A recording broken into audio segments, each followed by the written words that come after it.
आचार्य कल्प पंडित टोडरमल जी द्वारा रचित मोक्ष मार्ग प्रकाशक ग्रंथ अधिकार 9वां मोक्ष मार्ग का स्वरूप, पेज नंबर 330। सम्यक दर्शन के लक्षण जो जिनागम में 4 बताए हैं, उनमें से 7 तत्वों का महत्व क्या है, 7 तत्वों को मुख्य क्यों किया गया है, उसकी चर्चा पढ़ रहे हैं।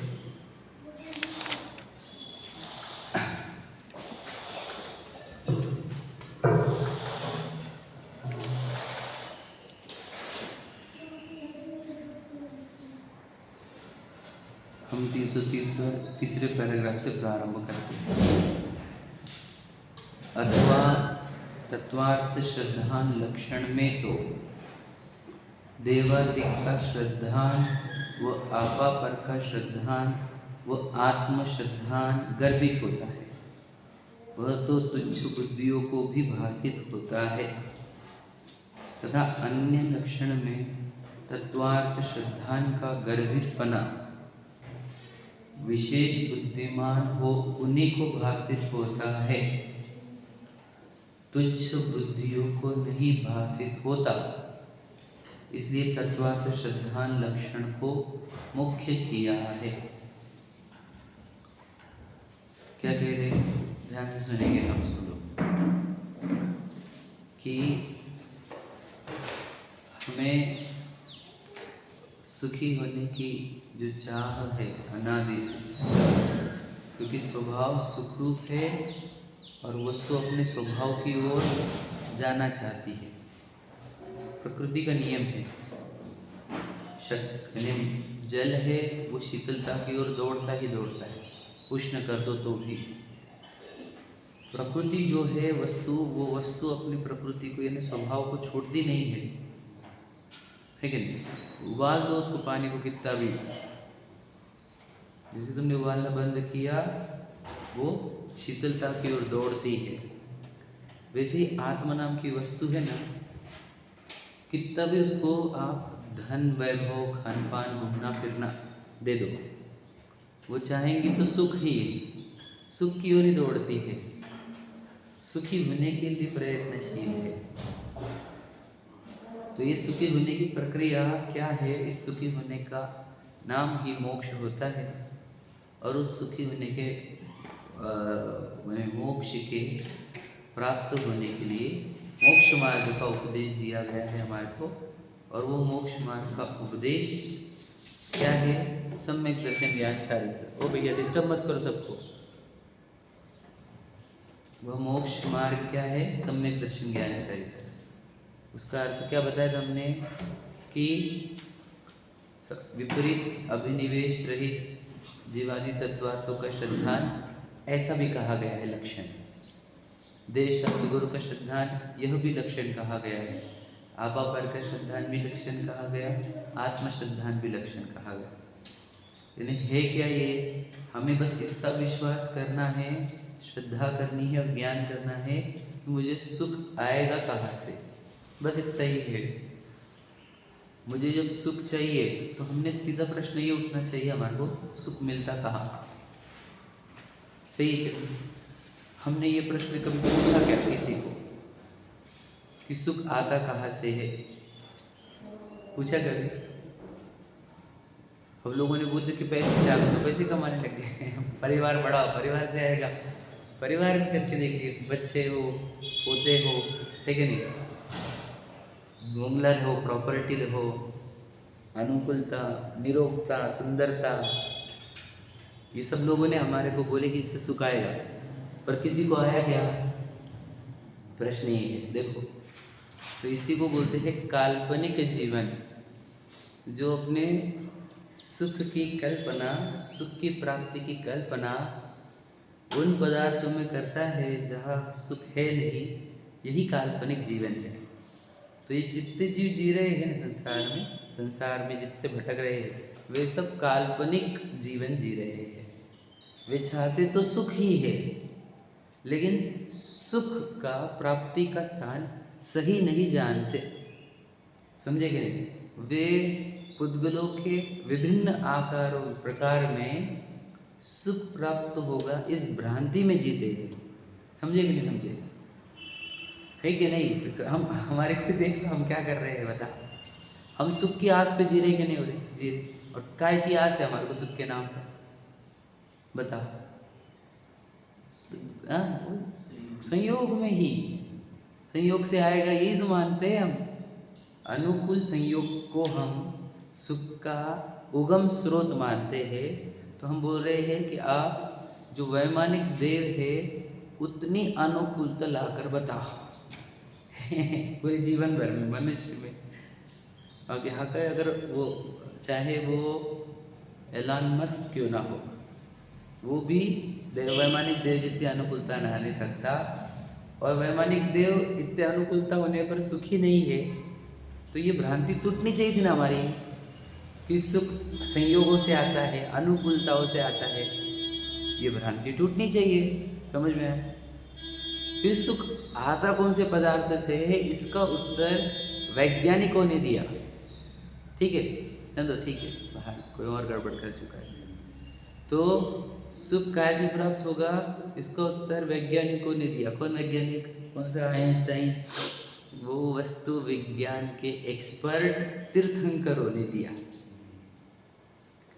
तीर्थंकर के पास ऐसी शैली थी कि जो विज्ञान को जानते भी थे और सही तरीके से बता भी सकते थे। मतलब समझ रहे कि नहीं? उनके पास ज्ञान भी था और कथन की पद्धति भी थी। और ऐसे बहुत सारे वैज्ञानिक हो गए जिनको वस्तु विज्ञान पता चला और पूर्ण सुखी हो गए। लेकिन तीर्थंकर ऐसे जीव रहते हैं कि जिनको वस्तु विज्ञान पता होने पर कहने की एक सही तरीके से, यानी क्या कहें हम, एक महा अवसर प्राप्त होता है जो इस वस्तु विज्ञान को कह भी सकते हैं। उस वस्तु विज्ञान को सभी समझे कि नहीं, इसलिए प्रकृति ऐसी व्यवस्था करते हैं कि 24 तीर्थंकर को, 24 जीवों को ऐसे पुण्य के उदय प्रसारित करती है जिससे वो जीव इस वस्तु विज्ञान को जगत के सामने प्रसिद्ध करे। देवगण जितने भी रहते हैं, ये देव सौधर्मेंद्र, वे भी इनके एक धर्म सभा का आयोजन करके चाहते ये है कि पूरा विश्व वस्तु विज्ञान को सीखे, समझे। वहाँ पर जो समूह शरण में जाते हैं उनको तीर्थंकर ये कहते हैं कि सुख नाम का भाव आत्म नाम की वस्तु में से आता है। समझे क्या? क्योंकि जहाँ कोई भी वस्तु को, पूरे विश्व को देखो, जिसके अंदर जो गुण धर्म है उसी में से वो चीज़ प्राप्त होती है। समझे कि नहीं? एग्जाम्पल के लिए तुम मिर्च में से मिठास लाकर बताओ और गन्ने में से तीखापन लाकर निकालो। कोई दुनिया की ताकत मशीनरी लगा दो तो फिर मीठापन चाहिए तो गन्ने के पास जाना है आपको, है कि नहीं? अब तीखापन चाहिए तो मिर्च के पास। सही है कि नहीं? तो सीधी बात है, जिसके अंदर जो गुण धर्म होता है उसमें से वो चीज़ निकलती है। तो सुख नाम का जो तुझे चाहिए भाव रस, वो सुख नाम का रस कौन से पदार्थों से निकलता है? इसका जब हमने भगवान जी को पूछा तो बोलते ये आत्मा नाम की वस्तु में से सुख नाम का रस निकलता है। तो आत्मा नाम की वस्तु में से सुख निकलेगा, ऐसा ज्ञान होना यही सम्यक ज्ञान है। और आत्मा नाम के आत्मा में से ही सुख, आत्मा में ही सुख है, ये विश्वास का नाम सम्यक दर्शन है। समझे क्या? एकदम सरल है। कल भी बोल चुका था, रिपीटेशन है, लेकिन समझना बहुत जरूरी है। क्योंकि घूम फिर के हम कहाँ चलते, वापस सुख शब्द है कि चले पुद्गलों में, उठे छूटे पुद्गलों में भागने की आदत है हमारे को। इसलिए आपको गोल गोल घुमा घुमा के हमारे को वही बात परोसनी पड़ती। बेटा सुख आएगा तो आत्मा में से आएगा, आत्मा नाम के पदार्थ में से सुख नाम का रस बहता है कि नहीं? और ये भगवान जी बताए, पूरे तीर्थंकर यही बताया। तुम अनंत काल से जो तीर्थंकर हो रहे वो सब एक ही बात बताया, समझ रहे कि नहीं? अब सोचो, वो अनंत तीर्थंकरों ने सबने एक ही कहा आत्मा में से सुख आता है, और हमारे पास अनंत संसारी जीव है जो बोल रहे खा गोवा से, पार्टी से शराब से, इससे भी सुख आता है, उससे भी। सब झूठ बोल रहे, सब फेंक रहे हैं हमारे को, समझ रहे कि नहीं? फेंक मार रहे हैं। तो ये तीर्थंकरों का मार्ग है जिन्होंने वस्तु विज्ञान से हमारे को बताया। ओ अरे भैया, सुख कौन से नाम की वस्तु में से आएगा? आत्मा नाम की वस्तु में से। तो ये जब श्रद्धान और ज्ञान होता है तो जो हम सुख निकालने की प्रक्रिया अंदर प्रारंभ करते हैं उसका नाम सम्यक चारित्र है। अब हम क्या करते हैं, बाहर सुख खोजना बंद करते हैं और भीतर से सुख निकालना प्रारंभ करते हैं। तो बाहर का सुख खोजना बंद करना वही संवर निजरा है, अंदर से सुख निकालने की प्रक्रिया वही संवर निजरा है, और अंदर से पूर्ण सुख निकल जाना वो मोक्ष है। इतना सरल तो है, क्या कठिन है बता। और बाहर सुख खोजने के प्रयत्न वो आश्रय बंद है कि निकालेंगे, हम निकालेंगे, एक दिन हम होंगे कामयाब एक दिन होंगे कि नहीं, पुद्गलों में से सुख निकालने वाले कभी कामयाब नहीं होंगे। वो दुख निकालेंगे अपने आत्मा में से, समझे कि नहीं, वो उसमें से सुख नहीं निकलना है। तो ये वस्तु विज्ञान, इसका विश्वास दिलाने वाले कौन है, तो ये सम्यक दर्शन है। तो जिसको ये विश्वास हो जाता है, ऐसे जीवों के अंदर 4 लक्षण दिखते हैं। उसको 7 तत्वों का श्रद्धान भी हो जाता है, देव गुरु धर्म का श्रद्धान हो जाता है, आपा पर का श्रद्धान हो जाता है, और आत्मा का श्रद्धान हो जाता है। लेकिन जो इस प्रक्रिया को समझना चाहते हैं उसके लिए टोडरमल जी कह रहे हैं कि आप 7 तत्वों का अवलंबन लो, यहाँ से तुम्हारी मिस्टेक नहीं होगी। तुम और वो 3 को यूज़ करोगे तो वहाँ पर तुम्हारी मिस्टेक होने के चांसेस है। वहाँ पर यदि तुम देव गुरु धर्म के श्रद्धान को सम्यक दर्शन मान लोगे तो देव गुरु धर्म की आराधना करने लग जाओगे, कुलदेव को गुरु को धर्म को छोड़ दोगे और सुख के नाम पर कहाँ जाओगे, देव गुरु धर्म के पास, समझे। और आपा पर की चर्चा करते रहोगे और सुख वापस पुद्गलों में ही खोजोगे, समझे कि नहीं। और आत्मा की चर्चा करके भी सुख पुद्गलों में ही खोजा जाएगा। यह जानते हुए उन्होंने ये कहा कि 7 तत्वों का अभ्यास करो, वह जीव का विभाजन जब हो जाएगा तो तुम्हें ये पता चल जाएगा कि आजीवों से सुखाना नहीं है और आजीव का लक्ष्य करना नहीं है, नहीं तो आश्रयबंध होते हैं। जीव का लक्ष्य करने पर संवर निजरा मोक्ष होती है। यहाँ पर इतनी स्पष्ट प्रक्रिया सामने होने से 7 तत्वों के श्रद्धान में कोई जीव भटकता नहीं है और बाकी के श्रद्धान में भटकने के अवसर होते हैं, यानी स्वच्छंद होने के अवसर होते हैं, निरुद्यमी होने के अवसर होते हैं। इसलिए उन्होंने 7 तत्वों के श्रद्धान को मुख्य किया, वो यहाँ पर बता दिया। उनको ये बोलना था कि तुच्छ बुद्धि भी हो तो उसको 7 तत्वों के श्रद्धान में देव गुरु धर्म आ गए हैं, आपा पर आ गया है, आत्मा आ गया है, ये तुच्छ बुद्धि को भी दिखता है। लेकिन सोपर के श्रद्धान में सब कुछ आ गया, ये तो सिर्फ विशेष ज्ञानियों को समझ में आता है, समझे क्या। आत्मा के श्रद्धान में सब आ गया, ये सिर्फ विशेष ज्ञानियों को समझ में आता है। देव गुरु धर्म के श्रद्धान में सब कुछ आ गया, ये विशेष ज्ञानियों को ही समझ में आता है, तुच्छ बुद्धियों को नहीं आता है। इसलिए आप तो एक काम करो, 7 तत्वों का श्रद्धान करो, बस इतना उनको कहना। बहुत गजब की शैली है ना। और मैंने बताई थी कल बात, 7 तत्वों में जब हमको पता चलता है कि मैं जीव तत्व हूँ और शरीर पुद्गल तत्व है, शरीर तो जड़ है पूरा की पूरा, हमने उपयोग जैसे जाएगा वो मैं उपयोग स्वरूपी। तो ये उपयोग स्वरूपी आत्मा में अब है क्या, गुण अनंत है, फिर मुक्ति को क्यों प्राप्त नहीं होता, दोष भी है, समझे कि नहीं। गुण और दोष दोनों भी है ना। दोष जो है वो एक समय की वर्तमान के पर्याय में है और गुण तो अनंत भरा ही हूँ मैं अनंत गुणों से। तो ये पर्याय के दोष जो है वो दूर करने पर मुक्ति होती है और पर्याय के दोषों से संसार है, समझे ना आप। 3 गुणों के पर्याय में दोष है, श्रद्धा गुण की, ज्ञान गुण की और चारित्र गुण की, ये 3 गुणों के पर्याय में दोष है, बराबर है। तो इन पर्यायों के दोष निकलने पर जो होगा वही तो मोक्ष मार्ग है, उसको सम्यक दर्शन ज्ञान चारित्र कहते हैं। तो पर्यायों के दोषों की खबर होना चाहिए हमारे को कि मेरे पर्याय में कितने दोष हैं। तो जो क्रोध, अहंकार है, छल कपट है, लोभ है, ये हास्य रति रति शोभ जुगुप्सा है, मुझे भी अविरति है, मुझे आसक्ति है ना, मुझे अट्रैक्शन है कोई चीज़ का, तो ये हमें हमारी खबर होनी चाहिए दोषों की। और जब तक तुम्हें को अट्रैक्शन है एक भी चीज़ का तो समझ लो सुख नहीं होगा। क्यों, वो अट्रैक्शन तुम्हारे को सुखी होने देगा नहीं, रूल है ये। एक अट्रैक्शन क्या है, इच्छा का ही प्रकार है ना, ये सब ये 4 कषाय 9 कषाय हो, ये सब इच्छाओं के ही प्रकार है यार, अपना घूम फिर की इच्छा है। बोलना ये है कि जब तक तुमको इतना सा अट्रैक्शन रहेगा तो वो सुख नहीं होगा। तो तुम्हारे सुख में अड़ता कौन है, तुम्हारे अंदर के दोष अड़ रहे, समझे कि नहीं। हमारे तो दोष अड़ रहे हैं तो हमारे को करना क्या है, सुखी होने के लिए दोषों को दूर करना है। तो जितना निर्दोष होता जाऊंगा उतना सुखी होगा। तो हमारे जीवन का लक्ष्य बनता है 7 तत्व में, 7 संवर निजरा मोक्ष में, कि मुझे पूरे मेरे दोष दूर करने हैं, समझे कि नहीं। सोचो अब मैं आपको बताऊं कि ऋषभ देव कोई देख लो आप 13 लाख पूर्व तक थे गृहस्थ दशा में, ठीक है। सम्यक दृष्टि थी ना, शाही सम्यक दृष्टि, विचार करो। तो भी वहाँ पर राग द्वेष होते थे ना, होते थे कि नहीं होते थे? 3 कषाय चौकड़े जितने होते थे कि नहीं होते थे? तो दीक्षा को ली गई है वो 3 कषाय चौकड़े के दोषों को दूर करने के लिए, समझे कि नहीं? दीक्षा लेते ही 2 चौकड़े खत्म हो गई, फिर संज्वलन रह गई। तो 1000 वर्ष क्या कर रहे थे?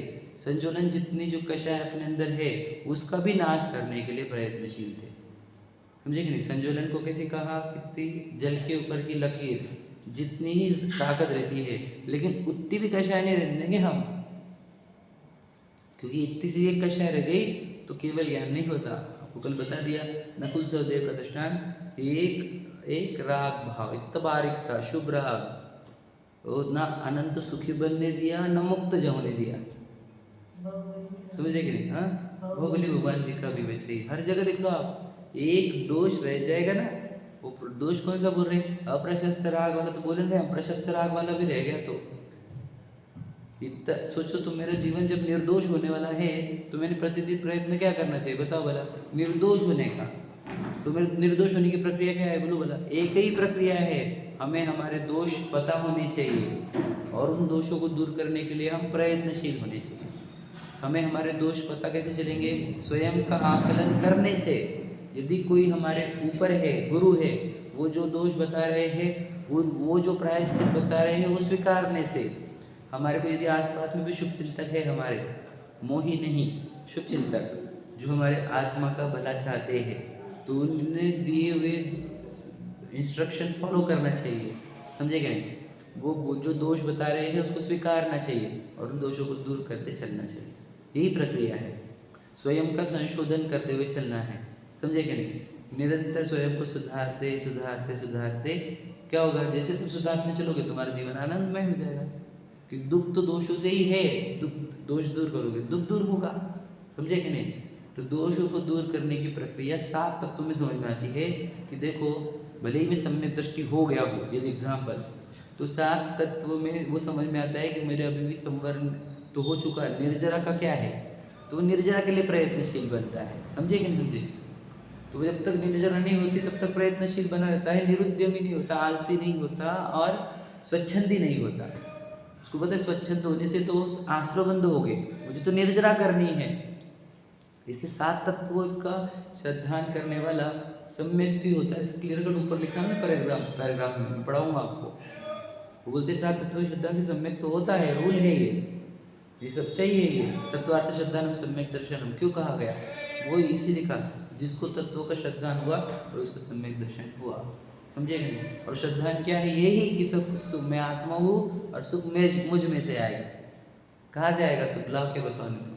काल्पनिक जीवन जी रहे दुनिया पूरी, भ्रामिक, समझे कि नहीं? और साइंटिफिक एकदम वैज्ञानिक जीवन जीने वाले हमारे तीर्थंकर है, हमारे मनराज है ना, हमारे जिनेंद्र भगवान है, हमारे जी शासन है, जो एकदम वैज्ञानिक है। वैज्ञानिक मैं आपको क्या बताऊँ, सिर्फ बोलता था मैं भी कितने सालों तक कि जैन धर्म वैज्ञानिक है। खाए पे से बोला रात्रि भोजन देखो हमने मना किया, देखो अंचला पानी हमने मना किया, इस बेस पे बोल रहे थे हम। और सच में वैज्ञानिक क्या है कि उन्होंने बताया सुख नाम का भाव रस आत्मा नाम की वस्तु में से निकलता है, पुद्गल में से नहीं निकलता। यह है विज्ञान, यह है वैज्ञानिक बात, यह है वैज्ञानिकता की परम सीमा, जो कोई दुनिया में कोई नहीं कहता इसको, समझे क्या नहीं? मुझे था जैन धर्म को छोड़कर अन्य संस्कृति में जाओ तुम, कौन बोल रहा है आत्मा नाम की वस्तु में से सुख आएगा? उनके भगवान भी नहीं बोल रहे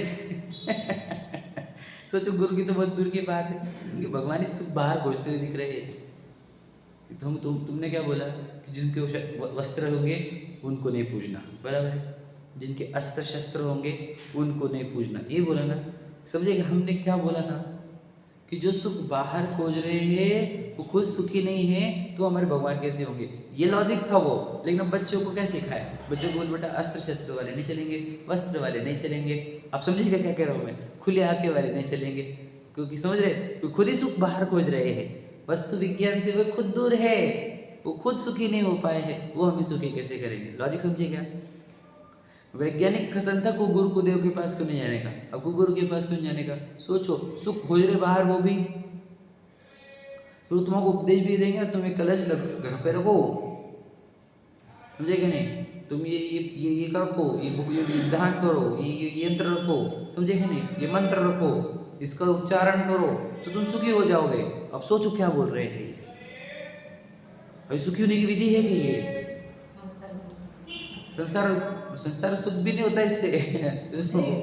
बिल्कुल सही बात है जो बोल रहे हैं आप, गलत नहीं बोल रहे। मैं आपको बोलना चाहता हूँ कि संसार सुख भी नहीं होता इससे, है कि नहीं? और सोचो तो कुबूर क्यों कहा? क्योंकि विज्ञान से विरुद्ध बात कर रहे हैं। कुदे क्यों कहा? क्योंकि विज्ञान से विरुद्ध। कुधर्म क्यों कहा? क्योंकि विज्ञान से विरुद्ध बात कर रहे हैं। चेतन वस्तु को छोड़कर कहीं और सुख बता रहे हैं।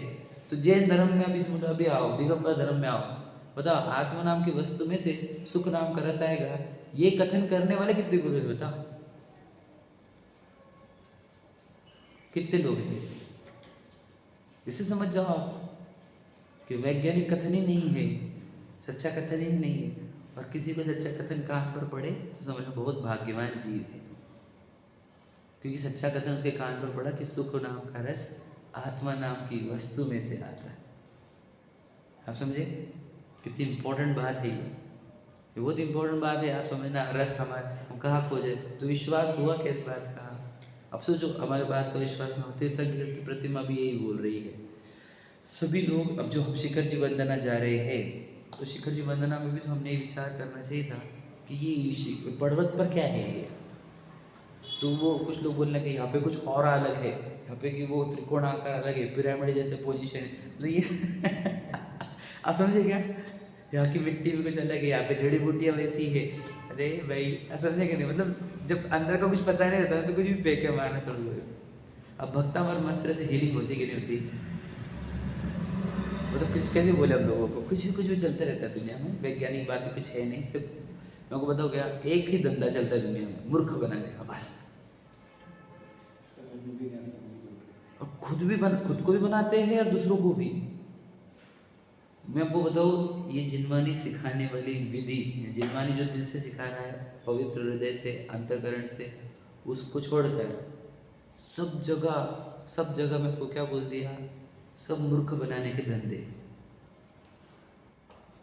जो आपको बोले ना आपका सुख अपने आत्मा में है, कहीं जाने की जरूरत नहीं, वो एक आपसे सच्ची बात कर रहा है, बाकी सब झूठ बोल रहे हैं आपके साथ। सबके सब, समझे कि नहीं? जो बोल रहे हैं ना मैं सीखूंगा मेरे पास आओ, वो भी झूठी बोल रहा है। बेटा सुख तो हमारी वस्तु में है ना। और याद रखना, सिर्फ ये कथन सिर्फ जिनेंद्र भगवान कहे थे, असच्चे मनराज कहते हैं, है कि नहीं? और कौन बोलता है बताओ ना? हमें स्वाधीन कौन बना रहा है? बाकी तो सब अपने अधीन बना रहे हैं। आप हमारे पास आओ, हमारे आश्रय में आओ। तो पूरे धंधे ये चल रहे हैं, जो दुनिया यही इसी बेस पर चल रही है। मैं आपको क्या बताऊँ, देखो आपको तो भी एक वीडियो आया था, वो बताऊँगा मैं। मेरे को पहले भी नहीं बताया था एक भैया ने, पर मैं बताऊँ कि पूरी दुनिया कंट्रोल कर रहा है वो एक आदमी है ऐसा, उसका ग्रुप है अमेरिका में, पता है आपको? स्टार लिंक कुछ तो नाम से कंपनी उसकी, पूरी दुनिया कंट्रोल कर रहा है वो, पता है आपको? पूरे शेयर मार्केट, पूरे वर्ल्ड के, पूरी गवर्नमेंट, क्योंकि उसके पास इतना पैसा है और हम सब कठपुतलियाँ है, सब देश उसकी। रियलिटी है ये। कोरोना लाना दूर करना वो सब उनके लिंक थे, वो सब बहुत बड़े गेम है ये सब। तो सोचो कितना बड़ा गेम चलता है। आपको वो तो गोल्ड को महंगा करना है, सस्ता करना है, सब वो काम करते रहते हैं। सब स्टॉक मार्केट पर उठाना चढ़ाना गिराना सब इतने लेवल पर, मतलब गवर्नमेंट उनसे इतना पैसा उसको दी वाली है कि गवर्नमेंट को सुनना पड़ता है उसका, और पूरा कंट्रोल हाथ पे चल रहा है। तो सोचो पूरा की पूरा मार्केट पूरा की पूरा कंट्रोल कर रहा है कोई और हम बेवकूफ़ बन रहे हैं। ये तो बाहर का बता मैं, धर्म में आ जाओ तो धर्म के क्षेत्र में भी वही हो रहा है, सब कंट्रोल कर रहे हैं अपने आप, वो बेवकूफ़ बनाया जा रहा है। बताओ, सुखी होने के लिए आत्मा नाम की वस्तु किसने बोली आज तक? बोली कौन बोला बताओ? ये भी बोला हमारे को मंदिर में आने से सुख होगा, ये भी बोला कि पूजन से सुख होगा, विधान से होगा, है ना? बोलो भक्ति से होगा, आरती से होगा, और बोले पढ़ने से होगा, पढ़ाने से होगा। समझे? ये सब बातें अगर आप उठाने के लिए बोलते हो और आत्मा तक लेकर आते हो तो ठीक था, लेकिन आत्मा तक पहुंचाया ही नहीं यदि, तो ये सब झूठ है, ये सब वही बेवकूफ़ बनाने के धंधे हैं। मुझे बताओ, कोई व्यक्ति है समझ लो पुराने ज़माने का, आज से समझ लो 200-500 साल पहले, वो चलते चलते चला गया कोई से एलोरा जैसी गुफाओं में, गोपाचल पर्वत की गुफाओं में। वो देख कर कुछ तो समझेगा कि नहीं, समझ रहे? प्रतिमा, अपनी दिगंबर प्रतिमा, पितरा की प्रतिमा देख कर समझेगा कि नहीं कि सुख भीतर है, कुछ तो अंदर है, ऐसा है ना?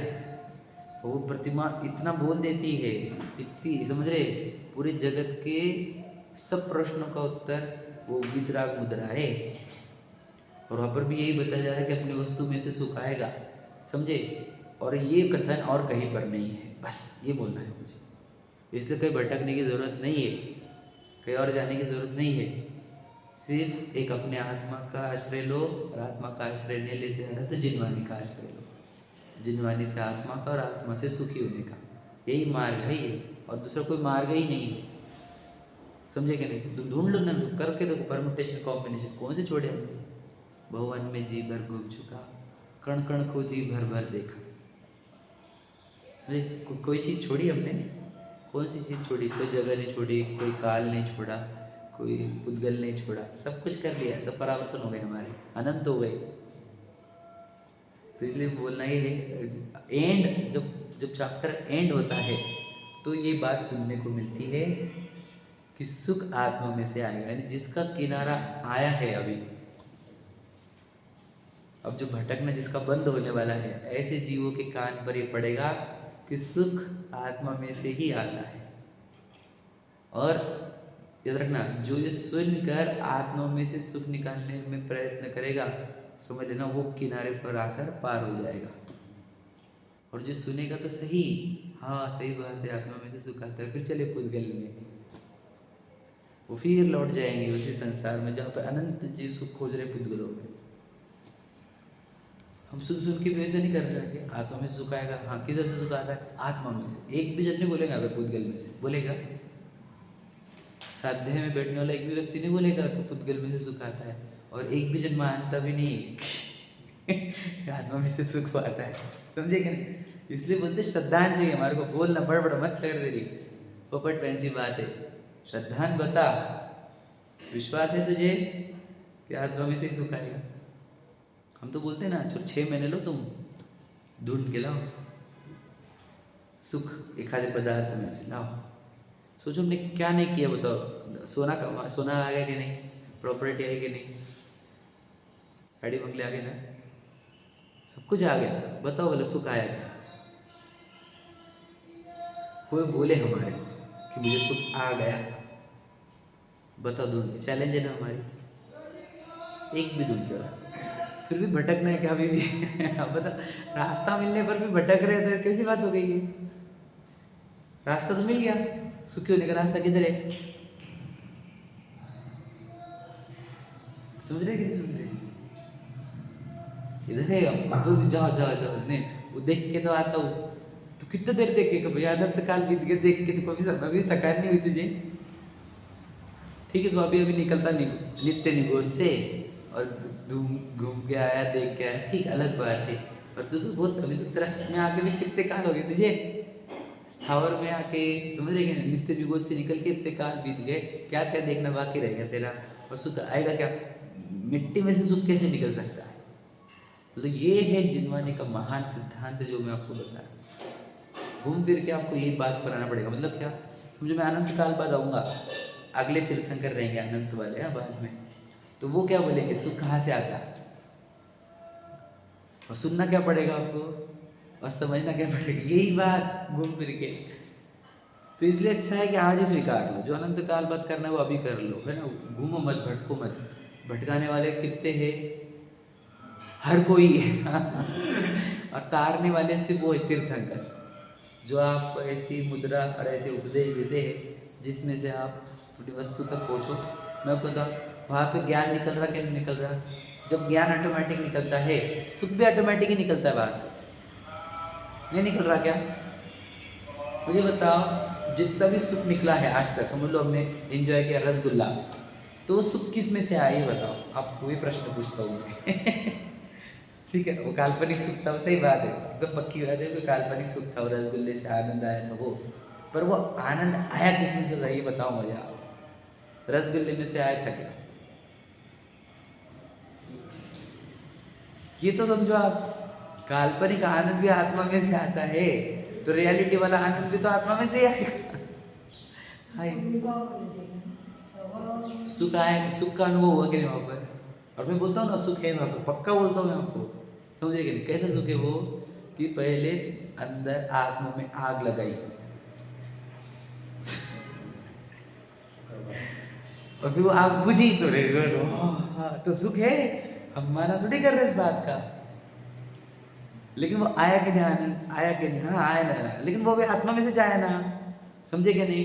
वो कहीं बाहर से आया क्या? तो इससे सिद्ध होता है सुख तो आएगा आत्मा में से। अब क्या है देखो, जब तुम आग लगा लगा के बुझा बुझा के सुख मार रहे हो, जहाँ अंदर की पूरी आग बुझ जाएगी तो सुख आएगा कि नहीं आएगा? सीधी बात है। मैं आपको एकदम सिंपल बोलता हूँ, मैं मेरे जीवन से बोलता हूँ। मैं जैसे ही अपने अंदर आग लगी कि अपने अंदर आग दुख चालू हो जाता है, मैं आग दूर करने के लिए तत्व विचार करता हूँ और आग बुझ जाती है, एकदम आनंद में जीते। हर रोज है ये, रोज की प्रक्रिया। तो बता सुख नाम आएगा तो कहाँ से आएगा? बता, जहाँ तुमने आग लगा के दुख किया है क्रिएट, वहां पर आग लगाना बंद कर दो, वहां पर सुख आता ही आता है। समझे कि नहीं? एक आपको ये बात नहीं लगती, मैं तो सिंपल बोलता हूँ, भगवान जी, भगवान महावीर दीक्षा लिए, समझ लीजिए, हाँ, भगवान बनने के पहले तो दीक्षा लिए तो अनंत सुखी थे क्या? नहीं थे। और फिर 12 साल बाद अनंत सुखी हुए, तो हम पूछते कहाँ से आया ये सुख? एकदम सिंपल है ये, सुख आया कहाँ से? कौन से वन में से आया? आप समझे कि नहीं समझे? तो ऑटोमेटिक आता कि नहीं आता? ऐसा भी नहीं कि थोड़ा लिमिटेड आता हो, तुम विकार दूर करो पूर्ण सुख आता है, A to Z। तो ये वैज्ञानिक बात है कि काल्पनिक? अब हमारे विश्वास नहीं होता कि भगवान जी का आनंद सुख आया होगा, मैं आपको विश्वास दिलाता हूँ ना। चलो देखो, एक बात बताओ कि मैं आपको अगर बोल दूँ, ठीक है, ध्यान सुनना आप, समझे ना, कि मैं आपको आज एक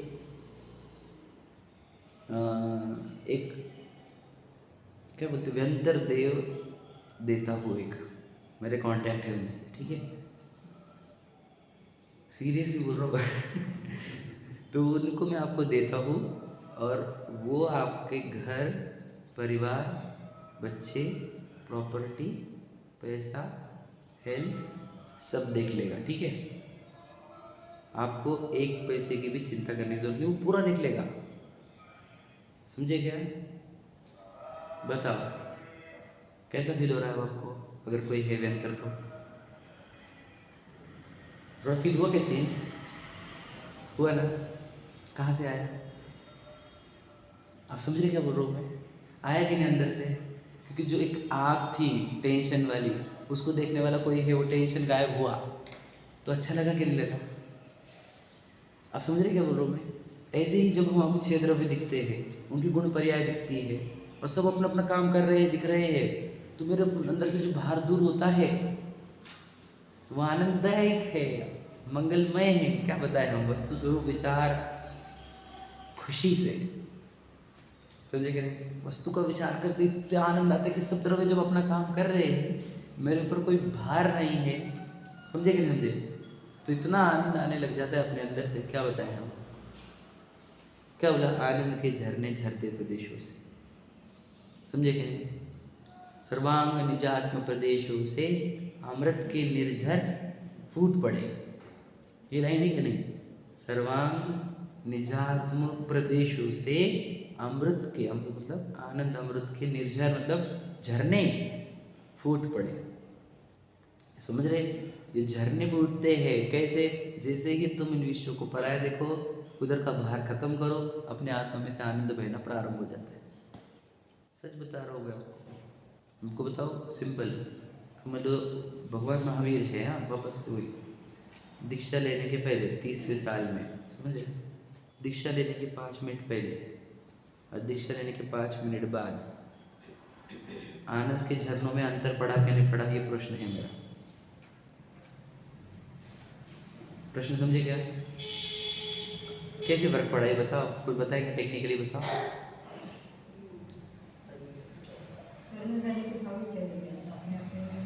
बराबर, समझ रहे क्या बोल रहा हूँ? एकदम सिंपल बात, देखो टेक्निकल बता रहा थोड़ा सा, कि 3 कक्षा चौकड़ी थी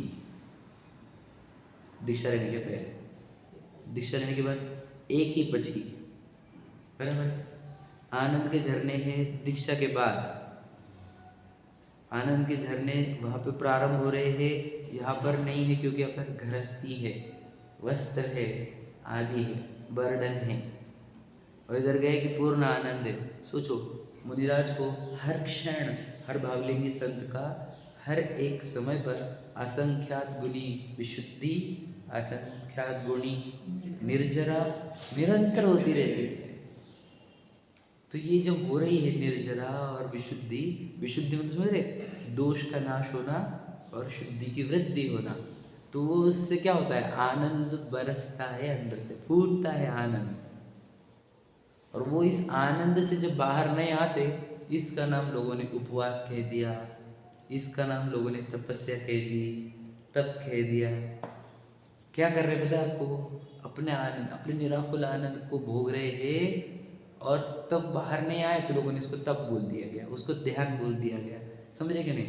वे तो क्या कर रहे पता है क्या, मजे ले रहे, आनंद ले रहे। क्या बताओ आपको, अपने आनंद का, नेचुरल आनंद, नैसर्गिक आनंद का आनंद ले रहे हैं और उसकी उसके उसमें मग्न है अपने आनंद में, तो भूख प्यास लगी ही नहीं, किसके लगेगी?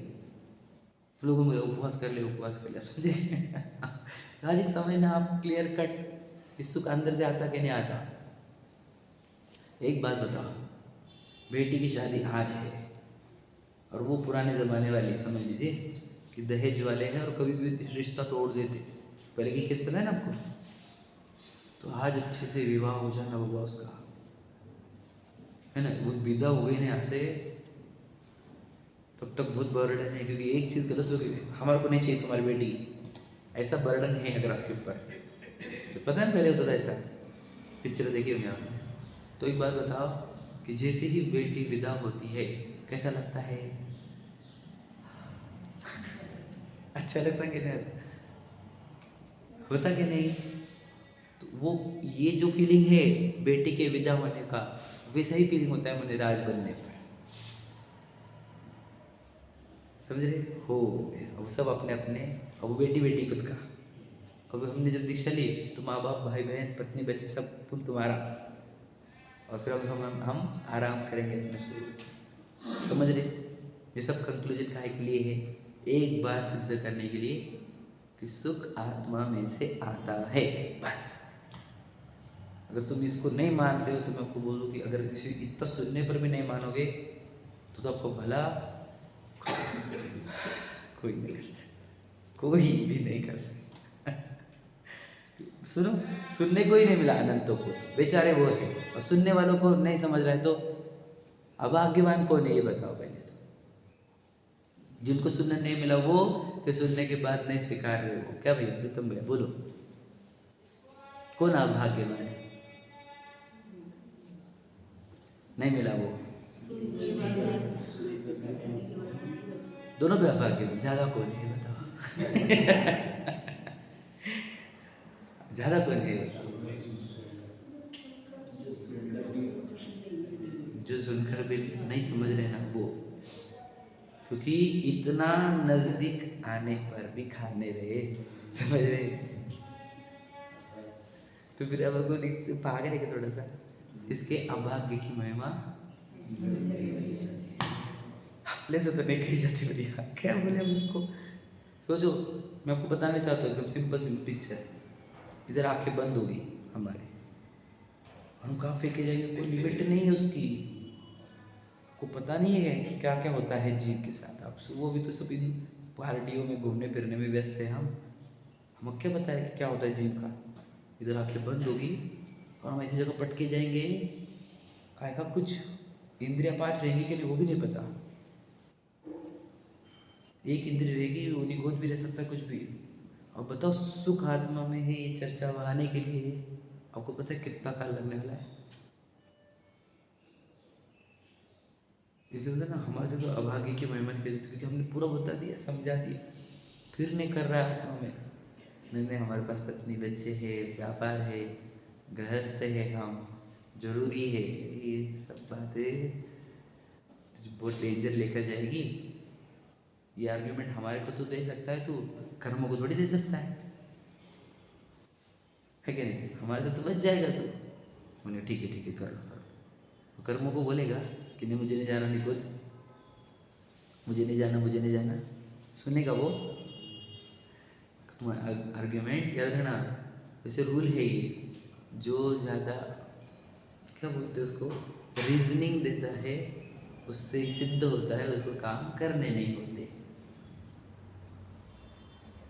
समझे कि नहीं? रूल नहीं करने का था।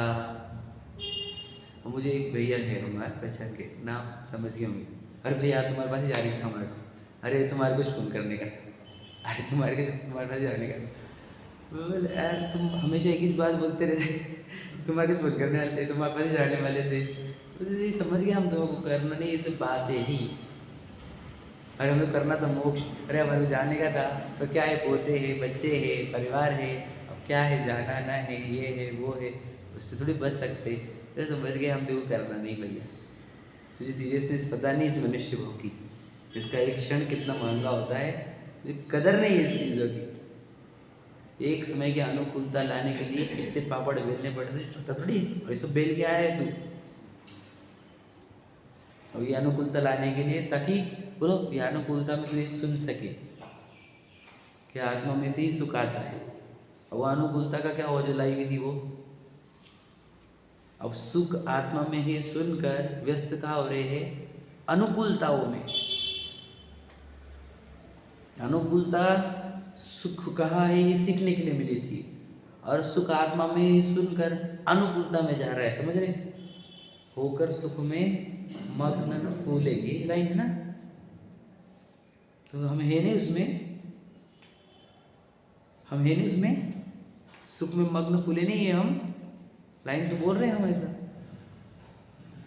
ये सुख में मग्न फूल रहे हैं हम, और वो ये जीवन जो स्पीड से भाग रहा है। लगा था कि आपको 40-50 तक हो गए अपन, कितने भाग बीता, किस स्पीड से जाता है मनुष्य जीवन। जनवरी, फरवरी, मार्च, अप्रैल, 7-8 अप्रैल हो गई, 25 आकर भी कैसे आते 24, कैसे गया 25। समझ रहे?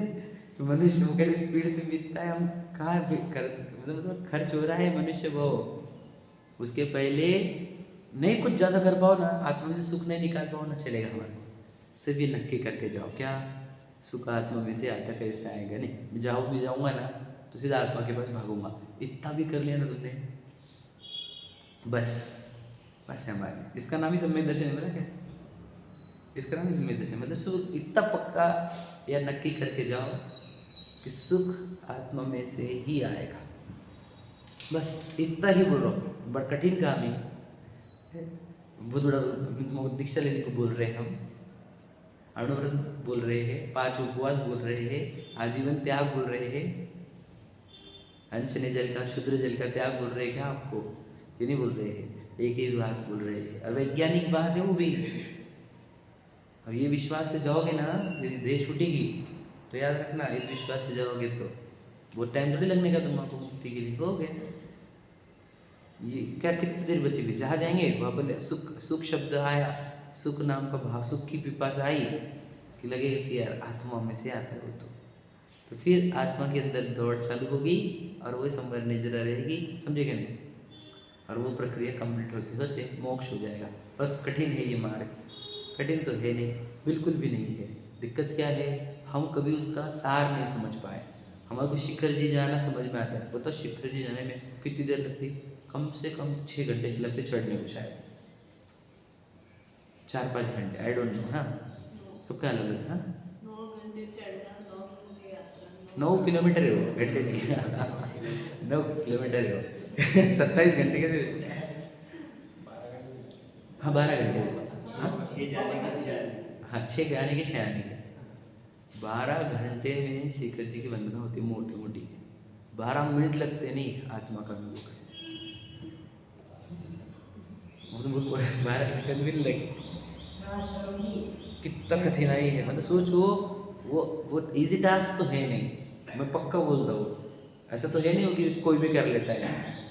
सच्ची भावना, अच्छे व्यक्ति पवित्र भावना से ही ऊपर चढ़ते हैं। कुछ जाते मजे मारने के लिए, वो अलग बात है। लेकिन वो इतना, जब धर्म के लिए तुम इतने प्रेरित हो और सच में तुमको धर्म करने की बुद्धि है, तो एक्चुअल धर्म समझो। शिखर जी में सुख आता कि नहीं आता? बताओ, वो 20 तीर्थंकर गए ना वैसे, तो उनको शिखर जी से सुख आया कि नहीं आया? वो बात अधूरी रह गई अपनी क्या, कि वो शिखर जी वो ग्रेविटी वो बोलते हैं, उससे सुख नहीं आता। वहाँ पर वो मुनराज क्यों गए? वो आत्मा में से सुख निकालने के लिए। तो शिखर जी जाने पर आत्मा जी याद नहीं आई, तो शिखर जी की वंदना हो गई क्या? पूछता हूँ मैं, कैसे वंदना हो गई फिर? जिस आत्मा में से सुख निकाला गया है ना, जिस आत्मा की वहाँ साधना की गई, वो छोड़ दिया हमने 20 तीर्थंकर, यहाँ से ये भगवान जी, यहाँ से ये भगवान जी। अरे सब अच्छा है वो, आपको पता है, कोई ऐसे चिन्ह नहीं थे, बाद में लगाए गए है, ये बुरा मतलब नहीं देना, वो भी अच्छा है, मैं बुरा नहीं बोलता, एकदम अच्छा है वो, उससे भाव जुड़ते हैं लोगों के, ठीक है। लेकिन याद रखना, ये प्रारंभिक जीवों की हद तक ठीक था। हम तो पढ़े लिखे ना, जिनवानी पढ़े लिखे ना, हम तो मैच्योर लोग हैं। वो चरण पादुका सिर्फ चिन्ह है, ताकि तेरा भाव जुड़े वहाँ पर। तुझे एक्चुअल में वहाँ पर क्या करना था? जब ऋषभ, जब मिले अजित जी गए थे, अजित नाथ जी, वहाँ पे चरण पादुका थी क्या? अभी भी बनी होगी 200-400 साल पहले मेरे हिसाब से, मोटा मोटी, उसके ऊपर नहीं है मुझे। हाँ, 1000 साल पकड़ लो, बोलना चलो और पकड़ लो, उसके पहले तो नहीं थे। अरे पर्वत पर जाकर जो आत्मा की साधना की जाती है, उसमें से सुख बहता है, ये समझना है हमारे को। तो वहाँ पर भी तो शिखर जी गए और आत्मा की याद नहीं आई, तो शिखर जी की वंदना नहीं हुई। और याद रखना, वही मंदिर जी में आया और आत्मा की याद नहीं आई ना, तो भी मंदिर जी में भी दर्शन नहीं हुए। वो भगवान जी बता रहे आत्मा, और भगवान जी को नहीं देख रहे। भगवान जी महावीर है, शांतिनाथ जी, काशनाथ जी है ना, वसुधरा वैसे खा गया आत्मा। भगवान जी बता क्या रहे हैं? कितने जीव ऐसे बताओ, पूरी पूजन में 2-2 घंटे बैठने वाले लोग हैं हमारे पास, कितने सारे बताओ भारत की लेडीज में, और एक को भी आत्मा ने समझ में आ रही, और भगवान जी आत्मा बता रहे, ये भी बात समझ में नहीं आ रही। उनको लग रहा है कि मैं जो भक्ति भाव करूँगा इससे मेरा अच्छा होगा, मतलब सुख आएगा। पूजन भी सुख के लिए की जा रही ना, विचार करो। तो भगवान जी का इतना सिंपल उपदेश समझ नहीं पा रहे हम उनकी प्रतिमा से, कि सुख आत्मा में से आता है। एक सिंपल सा मैसेज समझने के लिए इतना काल बीत गया हमारा, एक सिंपल सा मैसेज। बताओ, एक ही तो मैसेज है भगवान जी का, और कोई दूसरा थोड़ी मैसेज है कोई। ये जो प्रश्न पढ़ना चाहिए ना कि भगवान जी बता क्या रहे हैं। और सभी तीर्थंकर सोचो बोला, चिन्ह हटा दो तुम, बताओ बोला तीर्थंकर में डिफरेंस करके, ये ऋषभ जी है, ये अजित नाथ जी है, ये शंभुनाथ जी, चिन्ह हटाने के बाद है कोई चीज है क्या, कोई फर्क? मतलब मैसेज में कोई फर्क ही नहीं है, वो तो चिन्ह हमने डाले है। मैसेज में कोई फर्क है क्या? उपदेश में कोई फर्क है क्या? बताओ, ऋषभ देव के और अजित नाथ जी के, या फिर भगवान महावीर जी के उपदेश में कोई अंतर था क्या? कितना अंतर था? कण मात्र का भी अंतर नहीं था, सही है कि नहीं? और जो वो बोले थे कि आत्मा में से सुख होएगा, और वो यहाँ जब पढ़ रहे हैं, सोचो इस पंचम काल में भी हम ये पढ़ पा रहे हैं, सुन पा रहे हैं, ये हमारा भाग्य ही है। और आज हम वैज्ञानिक बात कर रहे हैं वस्तु विज्ञान के आधार पर, तो इसका विश्वास, इसका नाम सम्यक दर्शन है, और इसका विश्वास 7 तत्वों के सिद्धांत पर होता है। इसलिए टोडरमल जी कह रहे हैं, आप 7 तत्वों का गहरा अभ्यास और इसको मानो। आत्मा से बाहर सुख खोजना यह आश्रवबंध है, और आत्मा में से सुख खोजना प्रारंभ करना वह संवर निद्रा मोक्ष है ना। तो आत्मा से बाहर मतलब अजीव में सुख खोजना आश्रवबंध है, और जीव में सुख खोजना संवर निद्रा मोक्ष है। ये पूरा कंक्लूजन आता है 7 तत्वों में से, पूरा की पूरा। और ये ना, ये सुनकर भी नहीं हो तो नहीं हो, फिर तो कभी नहीं हो। फिर जब मैं आपको बताऊँ कि शैली ऐसी है मेरी कि कठिन से कठिन सिद्धांत को सरलता से समझाने का, ये मेरा नहीं है, ये शरीर का पूर्व कर्म का, ठीक है। और वो आपका योग बना है, आपको ऐसे समझ रहे, ऐसी शैली से सुनने का, तो सरलता से सुनने पर भी समझ रहे, डाइजेस्ट पूरा पेस्ट बना के दिया है आपको भोजन में, सिर्फ निगलने तक के दिखे रहे। बाकी तो ये नहीं कि तुमको पूरा बनाना है ना, पूरी प्रोसीजर करनी, ऐसा तो कुछ भी नहीं करना है। पेस्ट दिया है बच्चा, रब जबान में भी रख दिया, बस गटकना है, वो गटक नहीं रहा, क्या कर उल्टी कर देते। समझ रहे कि नहीं? इतना सरल करके मार्ग है हमारा, कठिन है क्या? आपको जो बोलते थे मैं ज्ञान कम है, ज्ञान कम है, तो आपको सरलता से सब कुछ दे दिया गया कि नहीं? सब कुछ आ गया कि नहीं? अब मुझे तो कोई बोलेगा क्या जिनवानी ने बाबा बताओ बढ़ रही थी, कुछ समझ में नहीं आती, कोई बोलेगा ऐसा? वो तो मैटर ही नहीं बचा, अब हार्ड है, समझ में नहीं आ रही। अब क्या मैटर बच गया? करने का नहीं हमारे है कि नहीं? पहले की दिक्कत वो थी, करने का सबको था, समझ में किसको नहीं आता था। सच बता रहा हूँ आपको मैं, 50-100 साल पहले जाओ आप, सबको मुक्ति चाहिए थी, लेकिन समझता किसको कुछ नहीं था। समझे क्या नहीं? सच बता रहा हूँ मैं। और आज काल पूरा उल्टा हो गया है, आज समझते सबको है, सबके IQ भी अच्छे है, सब पढ़े लिखे, कोई पढ़ा लिखा भी नहीं था पहले, तो सब एजुकेटेड लोग पढ़े पढ़े हैं हमारे सामने सामने बैठे हुए, अब सुनने वाले भी सब पढ़े लिखे एजुकेटेड लोग हैं, सब समझने की कैपेसिटी रखते हैं, और सरलता से समझाने पर भी आज समझ में आने के लिए सब रेडी है, समझ सबको सकता है, समझ रहे कि नहीं? लेकिन करना किसको नहीं है। सोचो, वही दांत है तो चने नहीं, और चने है तो दांत नहीं है, समझे कि नहीं? तो वही दिक्कत है, वापस आओ, करना सबको तो मोक्ष मार्ग, समझता किसको नहीं था। आज समझता सबको है, करना किसको नहीं है, और हम उसमें से एक आ रहे हैं। क्या भैया? ऐसे तो होने आपकी समझेगा नहीं, लेकिन करना थोड़ी हमारे को मुक्ति है कि नहीं? अब बहुत जन्म मरण करने हमारे को है ना, जन्म मरण यहाँ का तो सहन कर लोगे तुम, मनुष्य वाला, वो तीन जो थोड़ी सहन कर पाओगे तुम। यहाँ की एक कर्मोदय की एक सिचुएशन हैंडल नहीं कर पा रहे हम, इतना सा उदय आने पर हम हिल जाते पूरे, तो वहाँ पर तो दिन रात वो चलेगा अनंत काल तक। कैसे हैंडल कर लोगे? यहाँ का स्ट्रेस सहन कर पाते? 5 मिनट का स्ट्रेस वहाँ तो सब सहन कर लोगे। इसलिए अब पूरा चैप्टर बंद करो और दुनिया के चक्कर पढ़ो, प्रपंच सब झूठे बोल रहे लोग। भगवान जी के पास आओ, उनका उपदेश सुनो, वो बोल रहे आत्मा में सुख आएगा, अपने आप को पहचानो और अपने आप में सुख निकालना प्रारंभ करो। ये 7 तत्व का सार है, जिनवानी का सार है, ये सभी प्रतिमाओं का, जयेंद्र भगवान का, तीर्थंकर का सार ये है ना, और बाकी कोई सार है नहीं, सब बातें बस भटकाने वाली है। ठीक है, चलो। सहजानंदी शुद्ध स्वरूपी